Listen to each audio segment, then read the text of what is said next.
Que a graça e paz do nosso Senhor Jesus Cristo estejam com cada um de nós. Amém?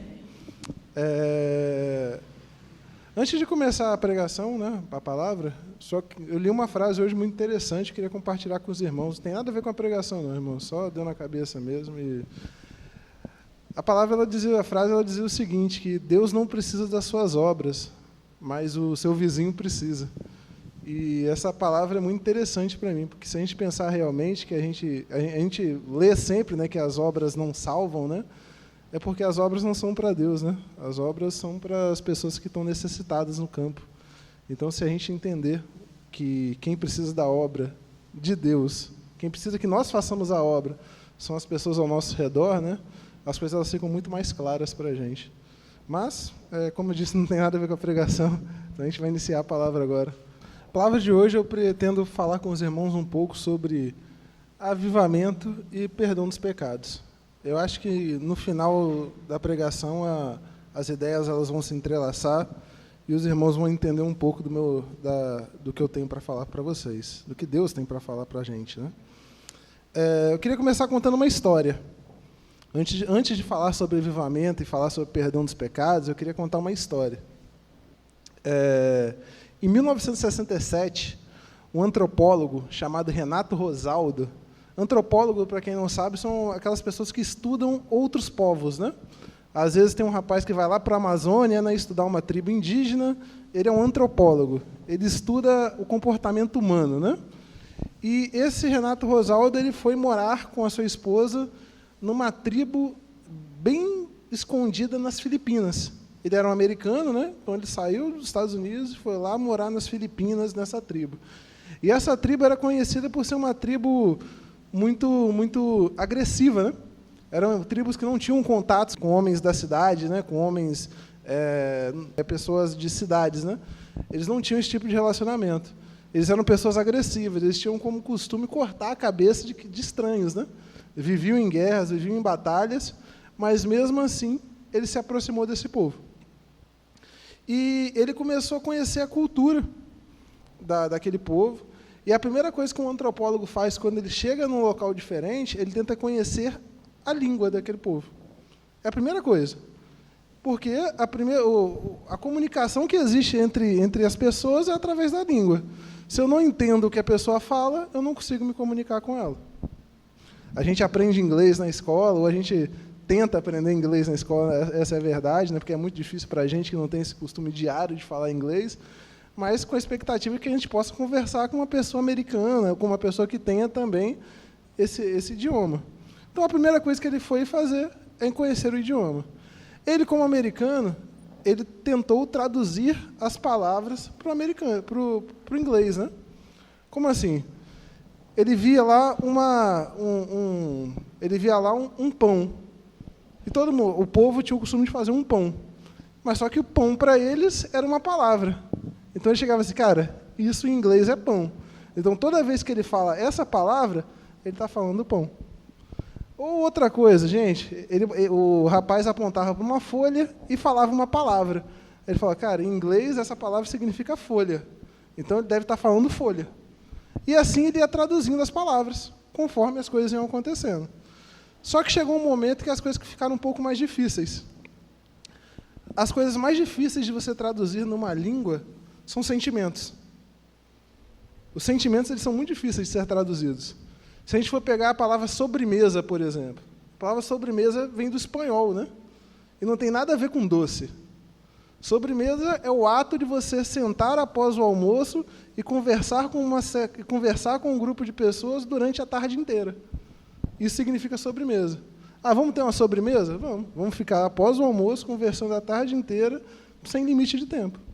É mais uma sensação do que uma palavra em si. E essas palavras são diversas.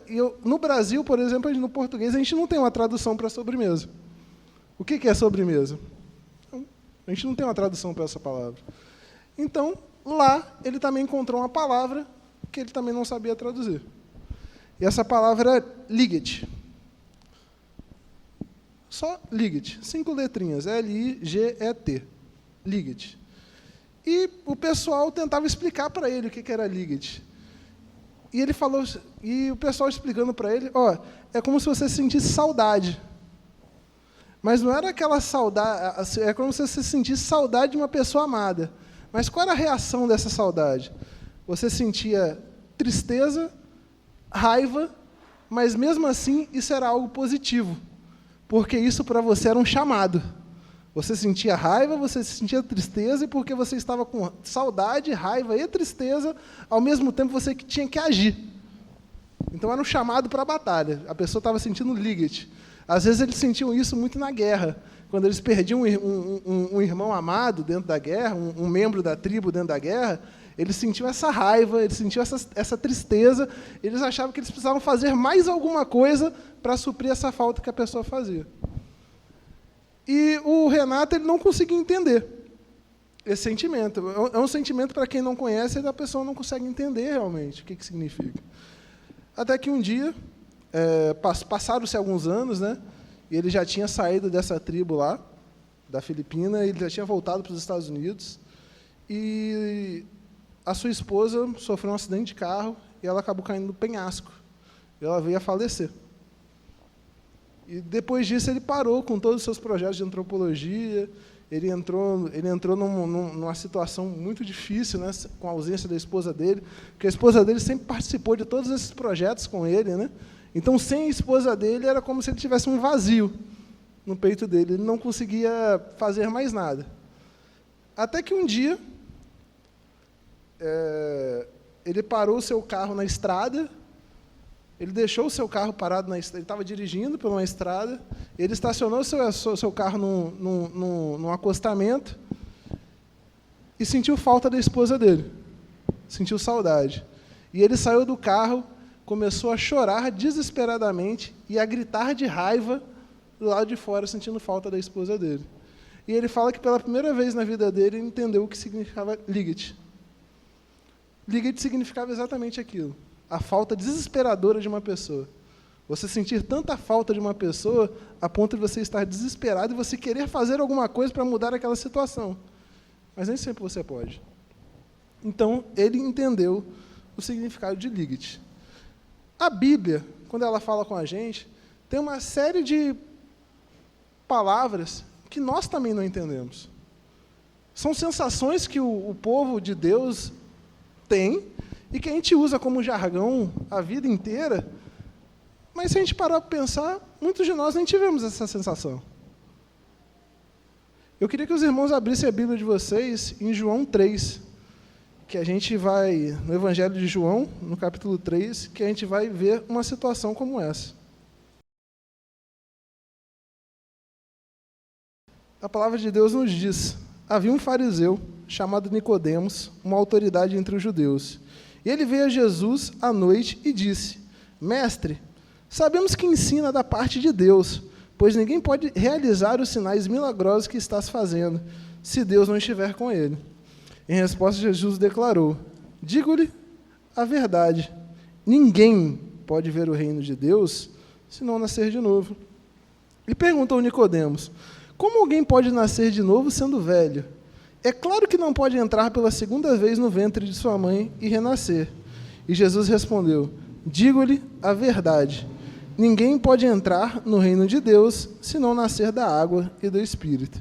O que nasce da carne é carne, mas o que nasce do Espírito é Espírito. Não se surpreenda pelo fato de eu ter dito: é necessário que vocês nasçam de novo. Amém, irmãos? Até aqui. Eu fico pensando em Nicodemos, recebendo essa palavra de Jesus. Jesus vira para Nicodemos, que era uma pessoa instruída da época. Nicodemos não era uma pessoa mal instruída, Nicodemos era bem instruído para a época. E Jesus fala com Nicodemos e fala assim: Nicodemos, se você não nascer de novo, você jamais poderá entrar no reino dos céus. E Nicodemos pergunta para Jesus o seguinte: Jesus, como que pode um homem já velho nascer de novo? Como que posso eu entrar no ventre da minha mãe para que eu possa novamente nascer? A gente percebe que Nicodemos não havia entendido o que significa nascer de novo. E a verdade mesmo que eu quero dizer para vocês, irmãos, é que será que a gente entende realmente o que é nascer de novo? Alguém já sentiu essa sensação de nascer de novo? Alguém já sentiu essa sensação do que é a gente poder, como Nicodemos fala, voltar ao ventre de nossa mãe e nascer novamente? Ou como Jesus disse, né, que é ter uma vida completamente transformada a ponto de você não ser a criatura que você era anteriormente? Será que nós sabemos o que é nascer de novo? A gente sabe que sentimento é esse? Quais são as mudanças? Quais são os frutos que esse nascer de novo tem na vida de uma pessoa? Será que a gente já experimentou isso? Se você perguntar para você hoje, no seu interior, eu já nasci de novo, qual é a sensação que eu sinto? Quais são os frutos do meu renascimento? Às vezes as pessoas vão ficar por dúvida. Poxa, eu não sei qual é essa sensação. Eu não lembro qual é essa sensação. Isso é muito perigoso. Isso é um perigo. Porque a real conversão de uma pessoa, ela sempre ocorre através das experiências. Se a gente não tiver uma experiência com Deus que marque a sua vida, muito dificilmente você vai ter nascido de novo. Muito dificilmente a gente vai ter essa sensação do que é nascer de novo. Quais são as experiências que você tem tido com Deus? O que Deus tem feito na sua vida que tem mudado o seu modo de enxergar as coisas? E eu acho que essa questão de nascer de novo, muitas vezes a gente entende também como batismo, né? A pessoa fala bem assim, não, batizei, desci as águas, eu nasci de novo. E a pessoa que já se batizou e ainda não sabe, ainda não tem essa experiência, o que acontece com ela? Não tem mais jeito? Tipo assim, porque se nem no batismo ela conseguiu sentir o que é nascer de novo, será que essa experiência ela ainda não vai ter? A verdade é que nós temos a possibilidade de ter essa experiência todos os dias. A gente pode nascer de novo todos os dias. A gente pode sentir a sensação todos os dias. Porque nascer de novo é você ter realmente uma relação mais íntima com o Senhor. As experiências que você tem com Deus, no seu particular, elas moldam você a enfrentar os problemas que você tem no seu dia a dia. A cada experiência que a gente tem com o Senhor, isso como a própria palavra de Deus fala em 2 Pedro, se eu não me engano, que assim como o fogo, o ouro é forjado no fogo, né, a nossa vida também é forjada através das dificuldades que nós sentimos, que nós temos nos nossos dias. Então, se nós não tivermos uma vida baseada em Deus, se nós não tivermos uma mudança e não estivermos firmes na reformulação de nossas vidas, como que nós podemos falar que nós nascemos de novo? A gente vai ser sempre como Nicodemos, sempre tentando correr atrás de uma coisa que a gente não sabe o que é. Nicodemos, quando ouviu, ficou preocupado. Gente, eu não consigo nascer de novo. Não é possível. Eu fico pensando em Nicodemos perguntando, Jesus, alguém já nasceu de novo, cara? Alguém já nasceu pela segunda vez? Mas a resposta de Jesus ela é muito mais aterrorizante do que a gente imagina. A resposta de Jesus é: aquele que não nascer de novo não herdará o reino dos céus. Eu fico pensando para Nicodemos, que não entende o que é nascer de novo. E ele fala assim, caramba, se eu não voltar para o ventre da minha mãe, eu não consigo nascer de novo, eu não consigo entrar no reino dos céus. Aí hoje, quando a gente lê essa palavra, hoje, todo mundo ri de Nicodemos, né? Caramba, cara, como que Nicodemos não entendeu, né, cara, que Jesus estava falando de ter uma vida moldada. Mas se a gente parar realmente e pensar assim, caramba, a minha vida está moldada? Tipo assim, será que eu estou tendo a mudança? Será que eu já nasci de novo? Será que ou eu tenho que correr atrás, assim como Nicodemos tem que correr atrás? O que está acontecendo na minha vida? E por anos a gente repete, desde a época de nossos avós, né? A gente repete essas palavras. Temos que nascer de novo. Temos que nascer de novo. Temos que nascer de novo. Minha avó ela sempre falava isso. Aquele que não nascer de novo não entrará no reino dos céus. Isso virou um jargão entre os cristãos. Todo mundo fala isso. Todo mundo fala até com uma pessoa que é pagã. A pessoa está para se converter e você vira para ela, ó, se você não nascer de novo, você não pode seguir a Cristo como eu sigo. E a verdade é que muitas vezes isso acaba virando tão repetitivo que nós mesmos não sabemos se isso acontece com a gente. Então, como podemos dizer que há mudança em nossas vidas se nós não nascemos de novo? E aí que eu entro com a primeira palavra da nossa pregação. Avivamento. Avivamento é uma palavra que hoje em dia a gente pouco se ouve nas igrejas, né? Antigamente a gente tinha muito essa questão de avivamento. A gente tem diversas experiências no mundo que mostram igrejas que foram avivadas pela palavra de Deus. Eu acho que uma das mais chocantes para mim, e que alguns dos irmãos devem conhecer, é uma das pregações de Jonathan Edwards, né? Que ele prega sobre pecadores na mão de um Deus irado. E esse sermão que ele prega, as pessoas que estavam na igreja, elas acabam se segurando nos pilares, porque elas veem o chão se abrir e o inferno aparecer, e elas acreditam que elas estão caindo no inferno. De tão forte que era a pregação daquele homem. E naquele dia, os jornais relatam que as pessoas choraram a noite inteira após a pregação. Uma cidade inteira chorou a noite inteira após a pregação daquele homem. Isso é avivamento. Isso é uma mudança de vida. Isso é um nascer de novo. Na nossa igreja é complicado, que agora não tem pilar, né? Então, se o chão se abrir aqui no meio de uma pregação e o inferno aparecer lá e a gente achar que está caindo, a gente vai ter que correr lá para fora. Mas, naquela época, as pessoas realmente tinham essa visão. A gente tinha pregações com pregadores como John Wesley, que ele não pregava dentro de igrejas. Ele pregava na rua 2 vezes ao dia. Uma vez, em uma de suas pregações, mais de 20 mil pessoas levantaram a mão para se converter. Mais de 20 mil pessoas, cara, na pregação de um homem, cara, se converteram. Isso é avivamento. Mas só que o avivamento ele não ocorre somente nessas situações, onde há muita gente. A Bíblia mesmo tem várias situações de avivamento que a gente pode entender de homens que são avivados. A gente vê o exemplo de Paulo, por exemplo. Paulo ele teve que cair do cavalo para entender o que era seguir a Cristo. E Paulo é um cara que, após o contato que ele teve com Jesus, ele nunca mais foi o mesmo. A gente tem a história de Pedro. Pedro, depois que ele negou a Cristo e teve aquele segundo contato com Cristo depois de ressurreto, Pedro também nunca mais foi o mesmo. Se a gente for olhar lá no Velho Testamento, todas as vezes que Deus enviou um profeta, todas as vezes que Deus enviou um juiz para Israel, ou um rei, que era um rei que obedecia a palavra do Senhor, Israel sempre foi confrontada e sempre foi transformada. E hoje em dia isso acontece, irmãos.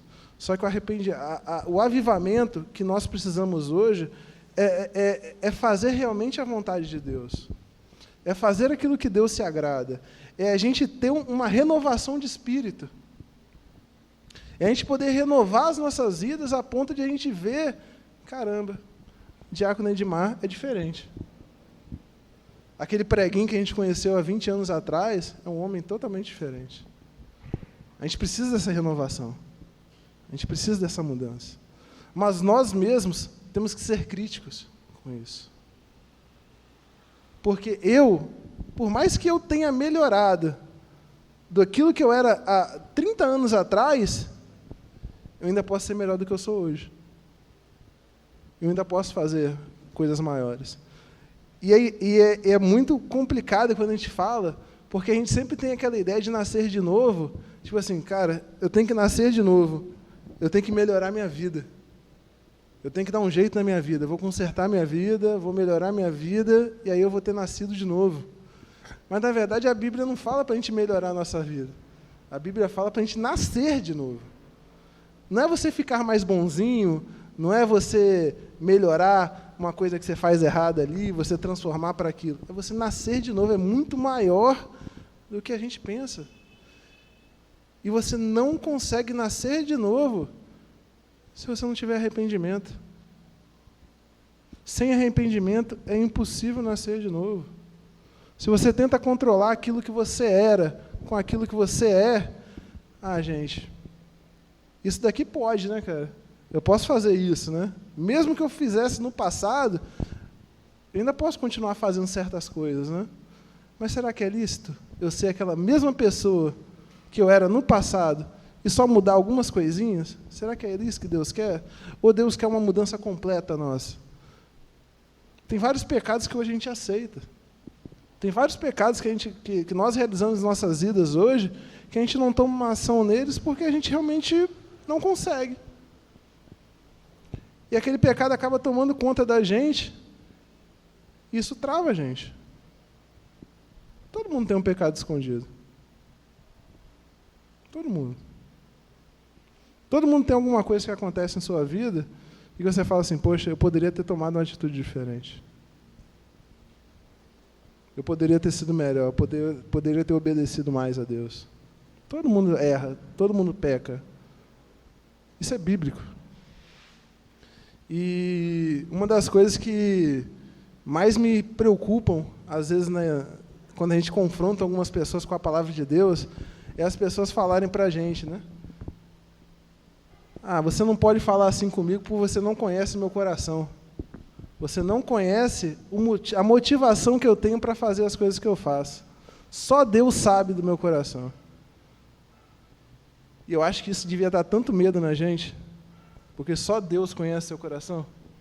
Isso é uma coisa que devia aterrorizar tanta gente, porque se só Deus conhece o que tem dentro do meu coração, o que será que Ele está vendo? O que será que está acontecendo? Então, se não houver um arrependimento genuíno dos seus pecados, se não houver uma mudança, uma conversão genuína das pessoas, nós não temos avivamento. E sem avivamento, nós não nascemos de novo. E aí a gente entra no nosso segundo tópico dessa noite: perdão dos pecados. Eu peço que os irmãos abram a Bíblia de vocês em Mateus 9, para a gente falar sobre o nosso segundo tema, perdão dos pecados. A gente falou sobre a questão de nascer de novo, que a gente não entendia o que era nascer de novo, e agora nós vamos falar um pouco sobre perdoar os pecados. Amém, irmãos? Evangelho de Mateus, capítulo 9, no versículo 1. A palavra de Deus ela diz o seguinte: entrando Jesus num barco, atravessou o mar e foi para a cidade. Alguns homens trouxeram-lhe um paralítico e deitado em sua maca. Vendo a fé que eles tinham, Jesus disse para o paralítico: tenha bom ânimo, filho, seus pecados estão perdoados. Diante disso, alguns mestres da lei disseram a si mesmo: este homem está blasfemando. Conhecendo Jesus seus pensamentos, disse-lhes: por que vocês pensam maldosamente em seu coração? O que é mais fácil dizer: os seus pecados estão perdoados, ou levanta-se e anda? Mas, para que vocês saibam que o Filho do Homem tem autoridade na terra para perdoar os pecados, disse ao paralítico: levanta-se, pegue a sua maca e vá. E se levantou e foi. E vendo a multidão, cheia de temor, glorificou a Deus, que dera tal autoridade aos homens. Amém? A palavra de Deus, nesse versículo, nessa passagem, ela fala com os fariseus sobre a questão de perdoar os pecados. Os fariseus acreditavam que o perdão dos pecados era simplesmente impossível de ser feito por um homem, porque eles acreditavam que porque era algo que não era visível a eles. Eles não conseguiam sentir isso. Eles não conseguiam ver isso. Não é como se tivesse um fariseu levantando a sua mão e orando a todo o povo. Quando Jesus fala, preguinho, seus pecados estão perdoados, isso é uma coisa que só você sente. Seu diácono Oswaldino jamais vai entender o que é o perdão dos seus pecados. O diácono Oswaldino vai entender o que é o perdão dos pecados dele e o quanto isso faz diferença na vida dele. Os fariseus não, eles entendiam. Cara, como que esse homem vem aqui e fala que está perdoando pecados? E Jesus fala, cara, se vocês querem uma coisa mais nítida, eu vou mostrar para vocês uma coisa mais nítida. O que é maior? Eu perdoar um pecado para que um homem entre no céu, ou que eu faça ele andar para que ele caminhe sobre a terra? Se é necessário que ele caminhe sobre a terra, que ele ande. E o que eu quero tratar com os irmãos é, será que a gente sente o fruto do nosso perdão? Quais são os frutos de Deus perdoar os nossos pecados? Se a gente entende que Jesus morreu na cruz pelo perdão dos nossos pecados, quais são os frutos desse perdão? O que nós temos feito? Nessa passagem, a doença do homem, do paralítico, não era necessariamente uma culpa pelos seus pecados. Porque se fosse uma culpa pelos seus pecados, a partir do momento que Jesus dissesse, seus pecados estão perdoados, ele voltaria a andar. Mas ele não voltou a andar quando Jesus perdoou os seus pecados. Ele só voltou a andar quando Jesus disse, levanta-te e anda, e Jesus curou a doença dele. Então, às vezes, a gente vê algumas dificuldades em nossas vidas e tudo se baseia em questão de fé. Tudo se baseia na questão de quanto nós acreditamos. Jesus curou paralíticos, Jesus curou cegos, Jesus curou coxos, Jesus expulsou demônios, fez diversos milagres para diversas pessoas em todas as experiências bíblicas. Em todas elas, só tem um ente em comum entre todas elas, a fé que elas tinham. E eu não acredito que a fé delas tenha vindo sem arrependimento. E não acredito que o arrependimento delas, com o tamanho da fé delas, tenha vindo sem um perdão de pecados. E sem um perdão de pecados, eu duvido que elas conseguiriam alcançar os céus.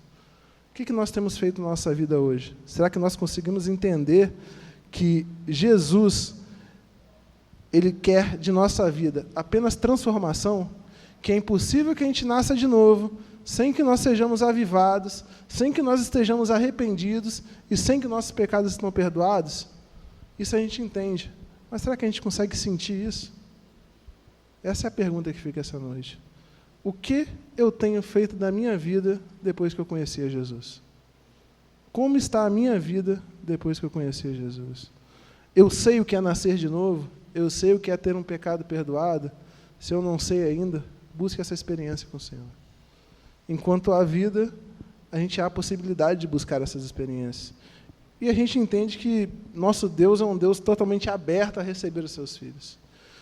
A palavra de Deus em Atos, no capítulo 3, no versículo 19, diz que arrependam-se, pois, e voltem-se para Deus, para que os seus pecados sejam cancelados. E nós só vamos sentir isso o dia que nós estivermos intimamente ligados com o Senhor. E só para terminar aqui a pregação, a gente não deve ficar esperando que Deus faça coisas visíveis na nossa vida, assim como os fariseus esperavam naquele momento. Nem sempre Deus vai mover uma montanha. E eu já falei esse texto aqui. Às vezes a pessoa fala assim, eu quero que Deus mova uma montanha. Mas às vezes Deus ele move um coração. Move uma pessoa. Às vezes Deus não vai botar fogo numa sarna. Às vezes Deus vai incendiar pessoas para que elas andem pelo mundo e preguem as suas palavras. Nem sempre os milagres de Deus vão ser visíveis aos nossos olhos. Poucas vezes até. Os milagres que Deus faz, Ele faz dentro da gente. As transformações que Deus faz, Ele faz dentro da gente. E se a gente não começar a entender como Deus trabalha, muito difícil a gente sentir as mudanças dele em nossas vidas. Então, que realmente a gente possa ter uma ideia que a mudança, o nascer de novo, é algo muito radical. O perdoar, o Jesus virar para você e dizer, os seus pecados estão perdoados, é algo muito radical. Eu me arrepender dos meus erros, dos meus pecados, tem que ser algo muito radical. Porque se Deus morreu pelos nossos pecados, como que eu não posso me incomodar com eles? Se a gente fala, não, Jesus morreu pelos seus pecados, mas eu não me incomodo nem com os meus, a gente tem que passar a se incomodar mais. Se meu Deus morreu pelos meus pecados, eu não vou deixar que os meus pecados dominem minha vida. eu não vou ser escravo dos meus pecados. Eu vou mudar a minha vida radicalmente e drasticamente, porque eu preciso entender o que o meu Deus quer de mim. E, irmãos, nós possamos compreender esse sentimento, essa sensação, e que, consequentemente, a gente possa nascer de novo. Porque só assim a gente vai saber o que Deus quer para nós, qual é o melhor de Deus para nós. E essa é a palavra que eu tenho para os irmãos essa noite. Espero que os irmãos tenham proveito dessa palavra, que Deus trabalhe no coração de cada um de vocês. E por mais que passamos um pouquinho do horário e ela seja um pouco confusa, que surta algum efeito no coração dos irmãos. Espero que Deus trabalhe na vida de cada um individualmente e que, em conjunto, nós possamos ter uma igreja avivada. Porque se essa palavra tomar conta do coração de cada um de nós, nós podemos mudar essa igreja, e mudando essa igreja a gente muda nosso bairro, mudando nosso bairro a gente muda a nossa cidade e, consequentemente, o mundo inteiro. Amém, irmãos? Que Deus em Cristo os abençoe. A palavra está encerrada, pastor. Aviva-nos, Senhor, ó, dá-nos teu poder de santidade, fé e amor, reveste o nosso ser. Aviva-nos, Senhor, eis nossa petição. Ateia o fogo do alto céu em cada